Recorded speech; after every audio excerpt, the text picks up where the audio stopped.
You're listening to Reza Riffs with Keith Reza and Alan Lee, right here on LA Talk Radio.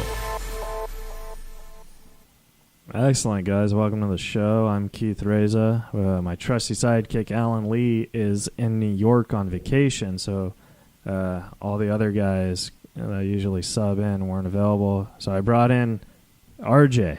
Oh, no. Last on the list. Last on the list. I'm scared to say your name wrong on air, so why don't you tell the folks your name? No, you got it right. RJ Signs. Okay, RJ Signs. It's like Stains without the T and Signs, but spelled completely differently. Yeah, excellent. RJ opens up for me every now and then, and he's very, very funny, and I thought he would do perfect for this guest because you actually told me you're a big fan of the guest that we're about to call. And who's that? Eugene Mirman. Who's that guy? Oh, what? That's what you told me. No, I love Eugene, obviously. He's a very funny comedian. I grew up watching him and Patton Oswalt, and that's why I love stand-up comedy. You know what's weird is I've written Eugene's reps to do the show for 5 years. They always say no. Yeah. And then I get a producer to do it. They say yes. It's producers, man. That's the way into it. It's oh man, I don't know. But yeah, so that's gonna be fun. I should probably mention some shit. If you guys like the show, you should subscribe, rate, and review, and like us on Facebook, Instagram at Reza Riffs. Sam, the director, he's like, you gotta get the reviews up, man. You know, I was like, anyways, forget. And then I'm performing at the Rec Room along with RJ. Hey. In Huntington Beach on August 24th. And you can buy tickets at www.recroomhb.com with Angelo Zarukas is headlining. So those are our shows we're promoting. And now let's promote the guest that I'm about to call. Eugene Mirman, guys. I love Eugene. He's headlining the Dynasty Typewriter in L.A. Do you know where that is? I do not know where that is at all. It's a very cool venue. It's like a theater, and there's a piano there. Ooh. Yeah. I want to go on Wednesday, July 18th. The Typewriter in L.A. It's the Dynasty. And he also has headlining shows this summer in Denver, Fontana, Colorado, Portland, Oregon, and Seattle. And Eugene Mirman voices Gene on Bob's Burger. I thought his name was Eugene on Bob's Burger too. No, it's just Gene. Gene? Gene. Gene yeah. Belcher. Yeah. But I thought that was part of the joke because his name's Eugene and I'm sure there's some connection there, and I would be surprised if there isn't. But that's a great question we could ask Eugene. We are just seconds away from finding out ourselves. Yeah. There's no more mystery in the universe. Yeah. So I'm excited, and it's gonna be fun. And I got another email about all the other shows that I got. So the 18th he's in L.A. at the Dynasty Typewriter. The 7th of August he's at Fort Collins, Colorado, at Washington's. August 8th he's in Denver, Colorado, at the Oriental Theater. The 9th he's in Portland at the Atlantic Theater. I wonder if Jafar's there. Ooh. That's cool. Definitely a genie. And then the 10th, he's at Seattle at the Moore Theater. And he's the Sub Pop 30th anniversary show. And he has a website at www.eugenemirman.com. His Twitter and all that stuff. So it's going to be fun. I love Eugene. And I'm actually very nervous because he's actually one of my favorite comics. And whenever I interview my favorite comics on the phone, it always I don't know. I wish I could meet him. Well, maybe because today's Friday the 13th, it's going to be reverse bad luck. Oh, yeah, right. So really, it should be going wrong, but because everything's so spooky, hunky-dory, you just might end up sounding okay. Yeah, all right. That's true, right? It is Friday the 13th. And then I should have connected the phone. I'm not very good with these laptops. Or this isn't even a laptop. It's just technology in general. They think people with Asperger's are great at laptops and technology. I'm not. Well, you were pre-technology teen. Didn't really get to use the laptops that much. And now you're screwed. You're just like an 80-year-old woman knowing her way around the internet. I'm not that old. What's an Instagram? It sounds exactly like my grandma. Oh, I thought it sounded just like you. Is this working? It says it's connected. Hello? Hey, Eugene, it's Keith Reza. Hey, how are you? I'm doing good. Thank you so much for doing it, pal. Sure. Yeah. I get scared on doing phone interviews because I have Asperger's syndrome, so I can't read social cues very well over the phone. So please don't hang up if it's bad. I definitely won't hang up. Worst case scenario, just send some Morse code saying like, "Please send help," and like maybe we'll be able to pick up on that. I'm sure we'll figure out something. Don't worry. This is my trusty sidekick, RJ. RJ's a huge fan of yours, too. I told him you were doing the show, and he was like, I want to do it. I was like, all right. I quit my vacation to come do this interview, so just kidding. Oh, wow. Well, you can just go back, right? Or you were far? No, it actually worked out perfectly. I was in Santa Barbara for the weekend, and he's like, hey, you want to do this interview? And I was like, well, of course, yeah. And now tonight I'm getting on another plane, so just perfect little intermission. From where? Sounds excellent. Oh, from where? Oh, yeah. No, I'm going to be going to the East Coast, like the Outer Banks area. You know where that is in North Carolina? Yeah, Eugene. Kind of, actually. Yeah, Eugene's in New York right now. Oh, I'm in Massachusetts. Oh, really? Oh, very fun. I love Massachusetts. Where in Massachusetts? I'm on Cape Cod. Ooh. My sister lives in like Wenham and Beverly, like that area. So every now and again like we go. Boston? Yeah, kind of just like I think 15, 20 miles north of Boston, but really nice area. Okay. Eugene, in all your albums, you always mention like performing in Boston or Chicago and stuff. Do you prefer performing in that area a lot more than in the Pacific? Because I know you're doing... No, not at all. Actually, I'm from Boston, so probably just that's where things had happened to me. Uh-huh. And then one album I recorded in Chicago, and another one I recorded in Seattle. Oh. And then maybe some in New York, and then I think a few in New York. Yeah. And you're doing LA on Wednesday. I'm going to try. I'm trying to get a work off so I could go because I've always wanted to see you live. Well, great. Yeah. Wednesday would be a good time. Yeah, because that's when you're in where I'm at. There. You know? Yeah. Do you also do recording for like Bob's Burgers and stuff in like New York East Coast area, or do it in LA? I also? used to do it in New York, but actually now I record in Boston because I'm close. That's closest to me. But we record all together on an ISDN line. So I call in from Boston, other cast members call in from New York, and others are in LA. So we all do it together at the same time from those three cities. Oh, that's cool. You do it on the phone, kind of like this? Well, an ISDN line, so it's instantaneous. Yes, it's like a super high-end phone, good enough to record audio to broadcast. Oh.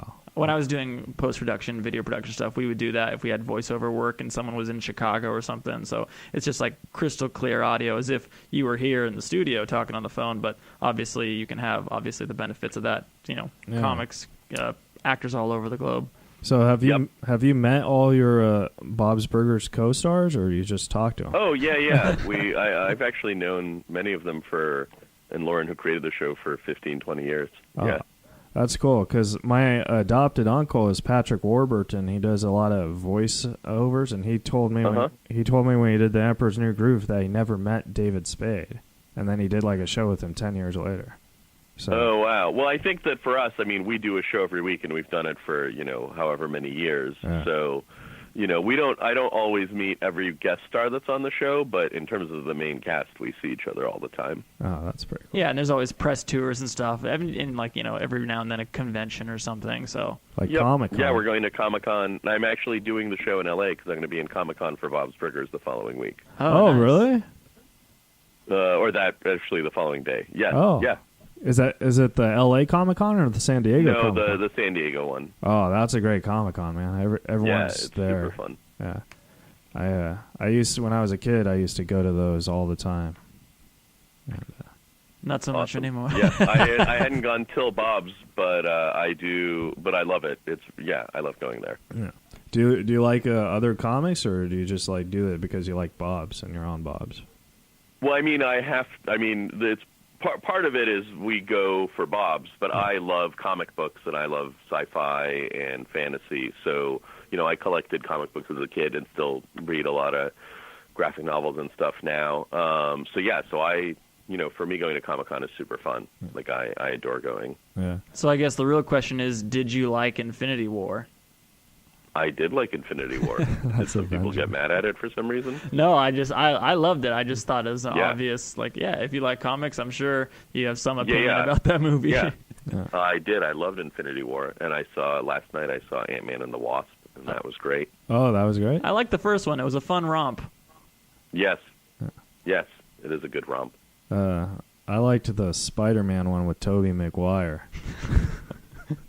Yeah, that one just came out, was that right? the original? Was that sort of the one that came out in the early 2000s? Yeah, I thought that one was awesome. Yeah. But Eugene, have you ever thought about making with your stand-up a comic book? You know? Huh. Not specifically. No. I mean, no. I mean, I've never really, I've barely written scripts, and I don't exactly know how to write a comic. So I've used like paintings and illustrations in my stand-up, but I've never done illustrations of my stand-up. Yeah. Well, because the reason I asked that is because, like, when I was a kid, when I started doing stand-up, you were, like, one of the first comedians, actually. I don't know if you know this, but you did, like, skits, and you put them on your website, EugeneMirman.com, and you sung, like, songs, you know what I mean, like Blister in the Sun. Yeah. I had, like, the sort of flash animation of me as a baby singing classic rock songs. Yeah. And I also had videos. This is also before YouTube, so there wasn't really a place to share videos, so I made little videos and put them on my website. Yeah. Yeah, and your website when I was in high school, it was like my favorite website because it was just so funny, and you had like all these videos like a sex advice. I'm a sex expert and stuff. So what I'm saying is like you could take that exact same format and use your jokes in it. I think it would be hilarious. I'll take it under consideration. I'll start the GoFundMe and pitch in. I'm curious about the market for people who's reading a comic book saying, you know what, this needs stand-up comedy. Yeah, exactly. That would be the best comic book ever. Too much crime solving, not enough observation. These illustrations are too colorful. Let's just take it down to a minimal theater. And then I love your album, God is a 12-year-old boy with Asperger's, and I just tell everyone I was the 12-year-old boy he was talking about, so I could feel like we're connected. It would almost time out, but I don't know. Yeah. So, but I don't have like religious views like that, like that. Right. Yeah. Sure. Right. I don't know that. Yeah.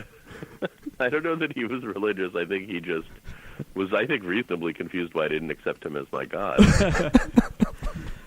Certainly that is some form of religious view. Yes. I guess it's a very broad religious interpretation. We're your God. Yeah. Now, Eugene, you were born in Russia. Do you ever go back to do comedy out there? I haven't been back. I thought about that. I wanted to sort of do a documentary and go back, years ago, but I actually haven't since I came here in 1979, and I actually haven't been back to Russia since. Oh, wow. Yeah. Yeah. I know. It'd be interesting. Yeah, because there's not a lot of sort comics. of a lawless country, so it's I don't know. And considering the day. current political climate, even the stuff that had come out today, even Russia's just kind of taboo place to go. That's true. But I still think it'd be cool to see like a Russian comedian. Yeah, no, it'd definitely be cool, and it'd be really interesting. I just happened to have not gone. And then you could put it in a comic book. There you go. I'll think about it. Yeah, I'm starting to GoFundMe after this interview, pal. I don't make a lot of money, but I promise you I'll pitch in. Great. Yeah. So, RJ, what else is going on in the land of RJ and Eugene? Oh, yeah. Well, I was just thinking, like, Eugene, like, you going around mostly the East Coast lately this last summer for stand-up? Is that something that you're up to? Well, I'm doing a few shows I'm doing a show in Fort Collins and Denver, and then I'm doing like Seattle and Portland, and then LA. I'm mostly actually home this summer, but I'm sort of taking some trips with my family and then timing some shows around that. Or have for Seattle, Sub Pop is having their 30th anniversary, and so the cast of Bob's Burgers is going out for that, and so I added a show in Portland as well because I'll be on the West Coast. So We actually have a sidekick who's actually in New York right now who co-hosts the show with me, and he's like the hugest Ron Lynch fan, and he wanted me to ask you a Ron Lynch question. Do you know? Sure, I adore Ron Lynch, and I'm very happy to answer any Ron Lynch questions. Yeah, but I mean, he's not here, so it's gonna like sound weird if I ask it. You know what I mean? But like, he has like a huge obsession with Ron Lynch.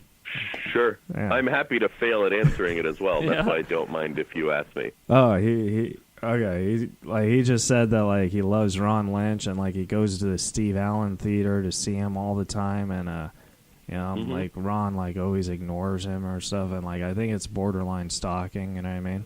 And Okay. And then I was like, well, there's just a time when, you know, it has to click. You know, kind of like your joke. Yes. Yeah. Yeah. So I was trying to cheer him up like that. Say, I can't do it if he's not there. So it sounds like you just have a Ron Lynch related story. Yeah. Yeah, that's what he has. Yeah. A Ron Which is Lynch fine. anecdote. Yeah, so it sounds like you know somebody who stalks Ron Lynch. Yeah, but if you want to know the real question, the question is, does Ron smell good? So that's why I'd say so. Yeah, that'd be offhand. I would say yes. though to be honest, I don't have a specific memory. Yeah, that's why I didn't want to like ask it, because it's like, you know. Right. You wanted to. Right. You It makes me so sound fair perverted. Enough. You wanted to lead up with details, and now the question, falls into place. Exactly. But yeah. His hair, you know, like it's like, does he smell good or not? I don't know. And that was Alan's question. Ron smells both good and classy. Yeah. I feel like you have to work hard to smell bad anyways, so it's kind of an easy question. It's actually a good point. You have to work hard to smell bad, like not shower. Yep. That's That should be the tagline of something. I just don't know what. It's actually the name of my comedy album coming out. You got to work hard to smell bad. Oh. Available Sounds good. exclusively in my backyard. All right, Eugene, you just released a album last year. Like, you're like one of those guys who just like releases a whole bunch of albums. Are you gonna like how many? Like, what's your goal? Like, Louis C.K. has like, I don't know, a new hour every year. Like, So yeah, I released a special an album maybe 2-3 years ago. I'm right now sort of doing shows and writing stuff. I don't have a specific goal. I'm not trying to do a new hour every year or 2 years or whatever. So for me, when I sort of had more time in certain ways and was doing more stand-up, but they'd come out a little more frequently. Right now, I'm basically writing new stuff and hope sometime in the next year and a half or something to do another album and special. yeah. And in doing all this different stuff, obviously in the last decade in the entertainment industry, is stand-up still, what would you describe that as like your favorite passion, or where is that taking place now? Yeah, I mean, I've always sort of loved doing different things. Maybe 9 years ago or so, I wrote a book. I definitely like think of myself as a comedian because it's something I've done the longest and sort of do the most. But I also, like, Bob's Burgers is really fun to do. I love, I had a podcast for a while called Hold On that was really fun. That was sort of interviewing people, telling stories. So I don't know. I think it's doing each of these different things that's really fun, but I do adore stand-up. Yeah. It seems like comedy is going more towards the podcasting. You know what I mean? Like, there's comedians who do shows and then they'll do a podcast after the show, like a live. Yeah, it seems like there is a lot. Well, podcasting, I think, it's fun. Radio in general is fun. Yeah. And that's a pretty fun way to have, if you can have a format and a way to joke around, talk to friends, it's pretty enjoyable. Well, it's a way to reach the most people in a specific time. Podcasting, you can reach thousands and thousands of people all at once. Stand-up, you can only fill so many people in that theater at that exact moment in time. But yeah, it's great to see, stand-up people do a whole festival, just for that podcast. So it's just like those, it's a panel of 5 comics now, and it's a podcast on the internet you can just listen to again and again. Speaking of festivals, did you know that there's a festival named after you? I did, yeah. I think I did it as a joke and then kept doing it. I was like, that's pretty cool. I'm pretty sure he had something to do with that one. Last one actually, a year, last September, and we filmed it, and we're making a sort of a documentary about the festival. Oh, that's cool. So that was actually your idea. Oh, The I would- Eugene Mirman Comedy Festival. I Yeah, would yeah. hope so. no. Yeah, essentially. I mean, it was sort of a joke I said to a friend that I produce a lot of stuff with, and I think it was after a show, and it was me, her, and Mike Birbiglia, and we were joking around, and I said I was going to do a Eugene Mirman Comedy Festival. And then sort of months later, we kind of decided to actually do it as a joke, and then it was really fun, and we just basically kept doing it for a decade. Oh, That's perfect. that's awesome. The reason why I know about it is because like I'm a struggling feature comedian, so it's hard to, when you're a feature, it's hard to get work because you only get the 20 minutes, you know what I mean? So you can't really grow. And they have Sure. they have all these festivals that you submit to, and that's where the features mostly get their work. And the Eugene Mirman Festival came up, and I was like, oh my god, I wonder if Eugene Mirman books this, and I just never. And everyone's like, you should ask him. I was like, I doubt he doesn't even know it's his, No, I definitely knew about it. I mean, basically, it was a festival that was me and largely friends, and sort of a joke, and I mean, meaning it was real shows and stuff. Yeah. But Right. the festival was basically, a group of friends putting on these different shows. Is largely, I think. Eventually we had, there were comics. I had friends helping book it. Yeah. So there were comics that I didn't always know, but largely it was just people we knew. So it's not like anybody would come in who, like, nobody would submit to it. Or I think people would try, but it just wasn't, we didn't have like a talent scout. No, I didn't mean it like that. I just meant like your career in the comedy industry is so huge that, they made... Oh, yeah. Yeah, that's what I meant. Kind of like Emo Phillips, you know what I mean? Like they have a thing for him, and I don't think Emo has anything to do with it. Oh, I didn't know that. I didn't know that either. Yeah. So, but yeah, that's what the internet's scary. You ever like Google yourself and then like it's just weird. I haven't in a long, long time, which I think is probably for the best. Because either you'll find something that's kind of like, oh, yeah, that's nice, or you'll find something weird and be like, well, it's too bad I'm aware of that now. Yeah, I just... Luckily, also, social media exists, so people can just write weird things to you. Yeah, Right Googling off yourself the bat. is like the Schrodinger's cat of the 21st century. It's like, it's out there, but if I don't see it, then it doesn't exist. So That's true. Yes. I just Googled myself and it said Keith Reza's awkward says Eugene Mirman. I was like, how do they know this? That sounds very unlikely. Oh, excellent, cool. that's some fake news, man. Yeah, Yeah. I'm very like phone interviews are like, thank you for not hanging up. Sure. I would never hang up. We will Everything's reassure pretty you fine. every 5 minutes that this was a good Yeah. decision. Yeah. But I interviewed Larry Miller, and Larry Miller's like one of my favorite comics, you know what I mean? And it's like, oh my god. But he did it on the phone, and I was watching the New York Knicks' greatest basketball games the night before, and Larry Johnson hit that 4-point play, Mm-hmm. And I accidentally called him Larry Johnson, and he like never wanted to talk to me again. But did he keep talking to you? Oh, he was talking more to Alan. No. So That's a There you strange go. read of the situation. yeah. I am happy to talk to both of you equally, where at the end you won't know who I talked to more. Ah, excellent. Thank you so much, Eugene Johnson. Oh, dang it. Not a problem. Hey, do you have any advice? Because like I'm single and I don't get a lot of girls, and I'm on Tinder and I don't get a lot of swipes. Do you have any advice on how I get swipes? I don't. I have been dating, I'm married now, but my wife and I have been together for a while. So I've never used any of those apps. Oh, So like I don't know. I mean, I get the principle of it. yeah. But I don't know. Maybe whatever's in your profile is off-putting or not. I don't know. Yeah. I don't know which way you swipe to get approval. I think right is approval and left is down approval. I don't know. Okay. Well then, I get a swipe lot of right bunch laughs. and see what happens. I don't really know. Yeah, but maybe get off Tinder and get out in the world. But no, like I took your sex sport advice and I tried to cover myself in glass when I was a kid, and like my family's like, what is he doing? Oh yeah, that joke was mostly things you shouldn't do. The video was most things you shouldn't do. Yeah, but I didn't know that. I know. I didn't realize It's a kids were shame. watching it Yeah. and then interpreting it quite literally. So yeah, don't do that. Yeah, maybe go to a place. Maybe go to a quiz night. I don't really know. Quiz night. What do the kids call it nowadays? Test go to day. a pub quiz. Go to a pub quiz. Yeah. That'd be cool. A quiz night. Do they have Sure. that? They got trivia nights. Oh, yeah. I mean, it's a Yeah, kind of a trivia quiz. night. Yes, right. I guess trivia night is what I mean. I don't actually mean a quiz Oh. where you could fail. Test evening.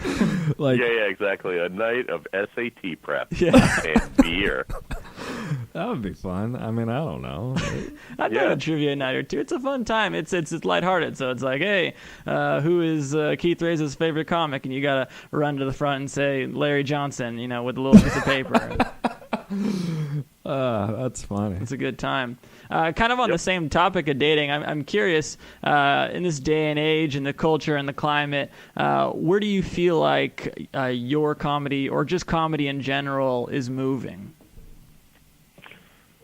Well, I think in general, comedy, and I think I thought this sort of, when Trump was elected, I think to a degree comedy is moving in, two directions together, which is some of it is becoming much more political and some of it is becoming, much more silly. Right. And I think they sometimes intertwine and sometimes they're, totally unrelated. But I think that, it's very hard to avoid, not that you would try to avoid the news, but meaning it's so ever present that I think that sometimes it's, you want to engage in and make fun of stuff or joke around, and then other times you want to just make some silly thing that, is kind of like a breather. Yeah, sometimes, and that's what I'm kind of curious about. I mean, obviously, between, politics, the political discourse, people having completely different extreme opinions on the epidemic of terrible male entertainers that are, being terrible sexual abusers, like all this stuff. Sometimes you want to poke fun at it and go directly at it, and sometimes you kind of just want to say, hey, let's forget about this bullshit. Like, let's be silly, let's be fun.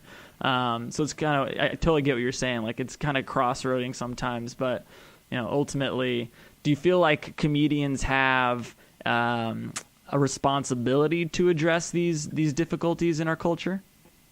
Well, I think it depends on what the type of comic is. So, if you do political stuff, you should totally do it. But if you're I don't know, it's like saying what are the things that mime should mime? Does a mime have to mime about wind, or is it okay for a mime to mime about ropes and houses? I'm strictly a box mime. Okay, I just stick mean to my box.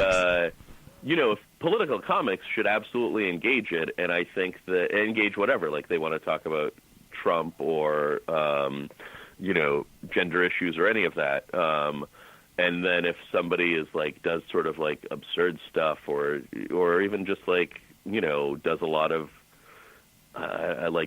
family comedy, you know what I mean? There's some comics who intentionally have acts that appeal sort of across politics and across age groups. So I think it depends on what you're making. Yeah, I mean, and some things also touch upon both those things. You'll have shows that aren't explicitly, about a political issue, but they definitely take a moral side in terms of gay marriage or whatnot. Right. I mean, even take, for instance, Bob's Burgers. That's a very silly, fun-loving, musical family show. And sure, every now and again, there's a clear direction as to where the show aligns itself on the political spectrum, but that's not what the show is about. Exactly. I think the show is intentionally inclusive and gender positive and, warm and sort of family-ish. And then at the same time, it's also just these stories. So I think that's sort of what I think about comedy in terms of anything can choose what it is or how it wants to be, because, it'd be you'd never tell a musician to. I mean, people tried, when Bob Dylan went from being political to writing other stuff, people got mad at him, but that's, right. I think ridiculous. Yeah. I had a question about Bob's Burgers because there's some episodes where you sing in it. Yeah. Is that? I know. But I mean, I just don't know. But is that because your voice acting, is that considered the same type of contract when you're singing? Yes. Anything you do for the show is part of the thing you do for the show. But for me, I actually am sort of tone deaf and can't sing and have no rhythm. Yeah. And so the way that we record it is that Lauren Bouchard, the creator, will basically sing a sentence and then I'll repeat it because I'm a pretty good mimic. So I can repeat each sentence and then we do it and then they kind of stitch it together to be a song. That's perfect. But you know, we've done it now for so long that, you know, we have a system and it's really fun to do. But I sing about as well as an 11-year-old who can't sing. In fact, he sings better than me because it seems like he has rhythm. So I guess the real question is, if they ever do a live-action Bob's Burgers musical, you would or would not want to be the star of Gene on stage singing? That was actually the question. Oh, I see. So, I mean, is it a musical for film or is it a musical? Let's say a stage? live production. A live production that's like repeated over and over, probably then someone else could do it. If it's a one-up, I would love to meet the challenge. One time and then be like, I'm over it. No, just one time is like an enjoyable experience. Doing it every day is you're asking me if I would like to do theater, and the answer is not really. Yeah. Would I like to do a show like, you know, 8 times a week? Yeah. In a theater, not particularly. Yeah. But I get that you think of it as singing based. I think of it as sort of everyday time based. Yeah, that's true. It's a large amount of time that you have to do. But you like performing a lot in like music clubs, and then I do, yeah. Yeah, yes, that's mostly. Well, I think in general, like, you know how you were talking about like a feature can do this or that. Yeah. And this is what they have. Like, I never went through any of that kind of world. I sort of found it all difficult, so I would always create my own spaces and put on my own shows and sort of promote them. So I always found that much easier. Though I definitely would try to do clubs, and then sometimes it was just like, it seemed like so inconvenient, and some places would be like, call in your avails, and then I'd never hear from them, and I was sort of like, this is pointless. It's much easier to just organize everything yourself. So out of that kind of came, you know, sort of music booking agents and touring spaces that were, you know, basically rock clubs. But the truth is, I also think that like stand-up comedy, you know, outside of sort of like the late 70s to the very early 90s, most stand-up comedy happened in like theaters and cabaret spaces and mixed venues. Right. You know, it was really, comedy clubs were sort of a thing of the 80s, and there's, you know, way less of them now, but tons of comedy now. Yeah. But like, it seems like your venues, like that's the audience for you know what I mean? So yeah. Part of it was also like, why don't I go to the place that people who would want to see me are going to anyway? Exactly. You know, because a lot of people, I mean, I've had lots of people be like, oh, I'd never seen a comedian before. I think that when I began, comedy, it sort of was dying, and then it had a real big resurgence as it has today. But in the sort of late 90s, early 2000s, people were, you know, thought of stand-up as something that like happened in front of a brick wall that was sort of insincere. Yeah, exactly. So then how did you start approaching those fans in that time who hadn't seen stand-up comedy? You just said, okay, I'm going to do a show now at a music venue, and you're here, and here am I? Well, I mean, some of it was I was opening. You know, I opened for Stella, which was Mike Lee and Black, David Wayne, and Michael Showalter. I toured with them a lot. I toured with some bands.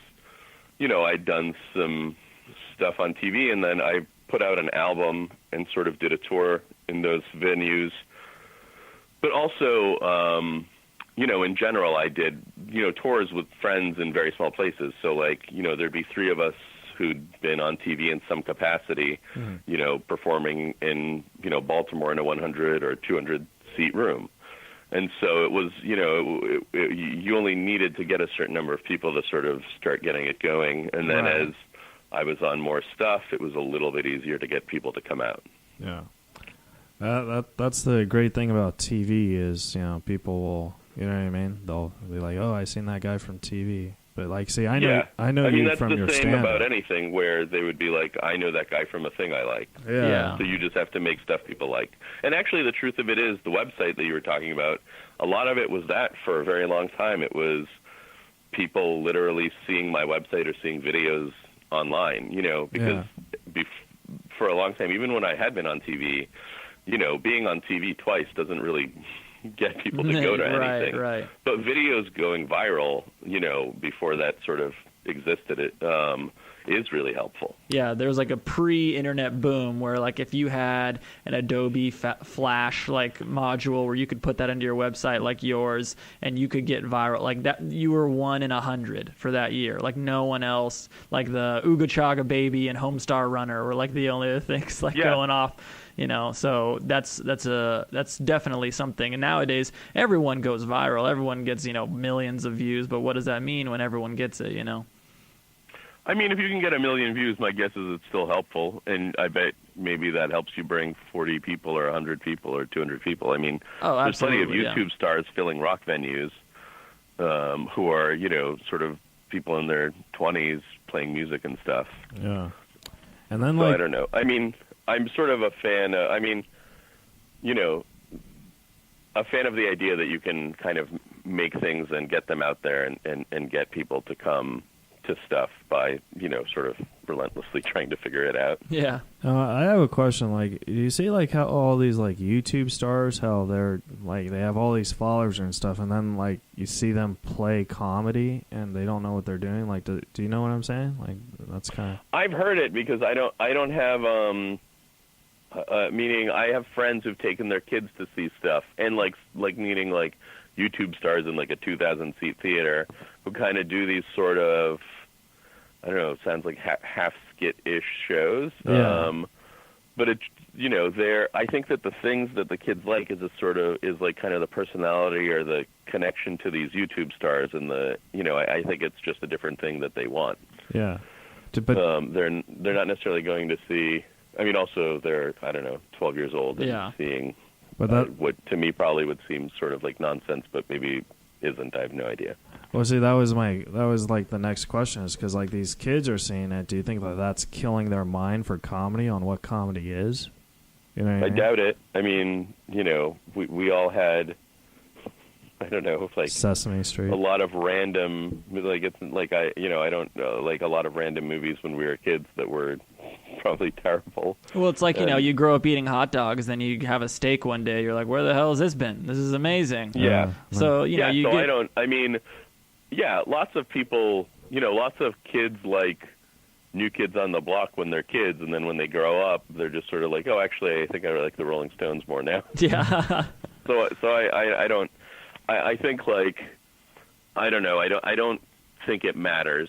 I think also, in general, the goal is to find the audience that'll like you. Right. So if an audience likes some weird YouTube thing, I don't think that sort of matters, because what you're really trying to do is find the people who you connect with, not trying to get people to not connect with a different thing. Oh, that's great advice. That's pretty solid. Yeah. Sure. Are you going to write another book? You should write another book. I'll probably write another book at some point. Yeah, that's my hope. I think he's going to write a stand-up comic book. That's what I heard. Yeah, that's what I heard. Probably the only thing. That's probably the thing I won't do. But I will probably write another book at some point, and you know, hope to start working on it in the next few years. At least we have a recording of you saying, this is the only thing I won't do. Yeah. And so when it does happen... I added the word probably. You're right. That's true. I'd hate to change my mind and then have been wrong about a fairly not big deal thing. Yeah. Then you'd be wrong, and you'd have a weird comic book with stand-up in it. So. Yep. Yeah, but that would be awesome. Yeah. I had another. Oh, the thing because in your comedy, like I don't want to say the company names because I don't know if you're at peace with them and stuff, but I both am and happy to talk about it. I don't care. Oh, okay. Well, like Delta Airlines and stuff, you know, where you have a joke where you pass out your CDs and like there would be a card that says F Delta Airlines or something. Oh yeah. I had like a postcard. I feel like I sent them. I mean, I handed out like around 20,000 postcards at various shows.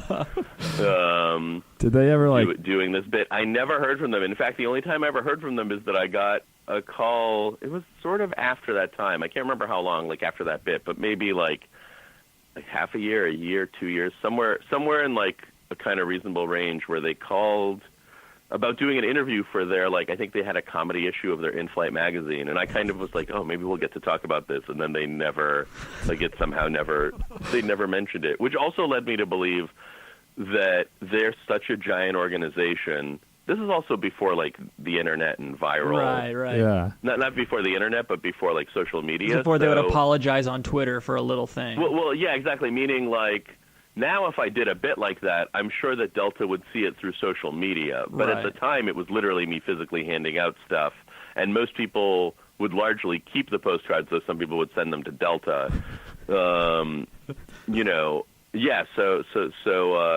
But also, I've since flown Delta, and actually, they've gotten a lot better. Yeah, and they just figured at the time, like, well, yeah, we get this kind of stuff all the time, so it could be anybody. We don't care. I don't know that. Yeah, I mean, I doubt that they would get a comedian having audience members mail them like thousands upon thousands of postcards, but they probably did get complaints all the time. Yeah. But they're a little better. I forget, there was somebody else. No, some places are probably still terrible. Say it again? Yeah, Fleet Bank? Oh, yeah, well, that got, subsumed into, that's, I think, now part of Bank of America. Yeah. Right. Yes. Well, I mean, now I'm just also aware that, I now pay my credit card bill, Yeah. So, but I am now more aware of, like, if I were to ever settle with a credit card company, which I hope never has to happen again, that I would make sure that they sent me proof, and I would keep that proof, and I would, because they essentially resold my debt, and I had no proof that we had fully settled. Oh, wow. Which is how they trick people, obviously. Right. And then he was like, "Can I still go to jail?" Yeah. Eugene, you're like a huge inspiration to a lot of comics out here, and even though I know you're in Boston, but like that's how your comedy affects the world. I think it's a beautiful thing. Did you know that you really inspire a lot of comedians out here? Not specifically, but that's very nice to hear. Yeah, you inspire me and RJ, and thank you very much for doing the interview, pal. Oh, sure. Thanks so much for having me. Yeah, and I hope to see you Wednesday, man. If I see you Wednesday and I buy a postcard, can I send it to Delta? Yeah, I don't have that bit anymore, so I would just give you a postcard. I probably wouldn't sell it. But if I have anything to sell, you're welcome to buy it. Excellent. And you're also welcome to say hello. All right. Excellent. Yeah. Thank you, Eugene. I really appreciate it, pal. Thank you guys both. Bye-bye. All right, have a good one. You too. Bye. Bye. That was the great Eugene Mirman. That was awesome. Very nice guy. Yeah, that was probably the best phone interview I've ever done. I told you, man. It's the confidence. reverse Friday the 13th magic. Yeah. I had to end it a little short because I actually have a meeting at 1 o'clock. No way. Yeah, and then the Sam lit me. Oh. There's a light, and I on the thing. So you're not going to run the light like I always do run the light, but I do actually have a meeting, and so yeah, I had to run it off, and I have to get ready to go because traffic. But quick question. While we're ending it, I know you want to get sponsors for the show. If people want to sponsor you, where should they go? Oh, just email rezariffs@gmail.com or keithreza.com. But I gotta mention Eugene's tour one more time for the folks. On Wednesday, July 18th, he'll be in L.A. at the Dynasty Typewriter. On the 7th of August, he'll be at Fort Collins at Washington's. On the 8th of August, he'll be at Denver at their Oriental Theater. On the 9th, he'll be in Portland at Latin. Damn. I feel like I swallowed a bug. It's not good when you have a meeting. Yeah. Okay. One more time from the top. Hi, welcome to Reza Riffs. My name is Let's call Eugene. No. On the 9th, he's performing in Portland, Oregon at the Aladdin Theater. And on the 10th of August, he's playing in Seattle at the Moore Theater at Sub Pop 30th Anniversary Show, which is a benefit show. Tickets can be bought on EugeneMirman.com, which is one of the best sites ever. And you can follow him on Twitter at EugeneMirman.com, Instagram, and Facebook at Mr. Eugene Mirman. Now, RJ, is there anything where the folks can follow you? Yeah, I'm all over the social medias. You can find me on Twitter at RJ Signs. You can find me at Instagram at RJ Signs. You can find me at Facebook at RJ Signs. And if you're Mr. RJ Science? No, Mr. RJ is my father. That's a good point. Yeah. So basically, I used to do a podcast, but it's still on the air. Could come back, never know. But if you like comedy and you like hearing my stupid voice all the time, I have a podcast called Why Am I Laughing? Talk about comedy, talk about all your favorite movies and TVs and comedy guys, and it's a fun time. And then when we come back, Alan Lee will be here. And like the reason why I love Alan is because it makes it seem like I'm the normal one and I'm not the awkward one. You know what I mean? Well, I don't know. Who's awkward? You're not awkward. I think I did pretty good today. Yeah. Phone interviews are tough. I mean, for as hard as a phone interview is, like it's like just try to visualize Eugene at the table, like talking to him. Like we all did fine. That was a good time. Oh, well, you. Let's get on. No. I didn't say you did fine. I'm talking about me. No, you did fine. You did great. Yeah. This is Reza Riffs, pal. Yeah, I know. Yeah, but no. I thought it was funny because like Sam was like, "You want to go Facebook Live?" I was like, "It's a phone interview." You should have done it. Really? What's the harm? I don't know. Hey, you know what? We're too good for you, Facebook Live. Well, it's like who are these guys talking to? Because Facebook Live is better when the guest is in studio. That's a good point. You know what I mean? Because now it just looks like we're just like pushing 10. We're not? Pushing 10 is a John Cusack movie, 1989. Wow. Billy Bob Thornton, Angelina Jolie, Jake Weber. Must Love Dogs. Must Love Dogs. It's one of my favorites. He has, not to end on John Cusack now, I really gotta go. But John Cusack's note, his last movie that just came out, it was called, I don't remember what it was called because... it's a weird name for a movie. Yeah.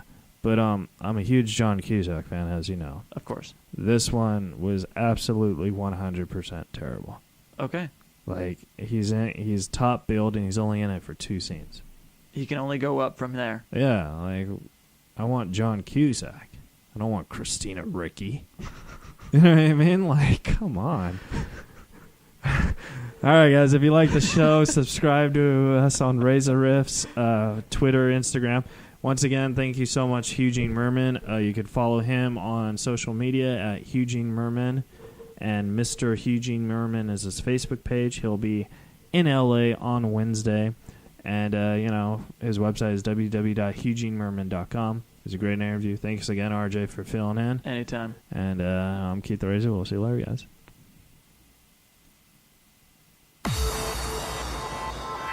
Oh, man, that was awesome. You're listening to Reza Riffs with Keith Reza and Alan Lee right here on LA Talk Radio.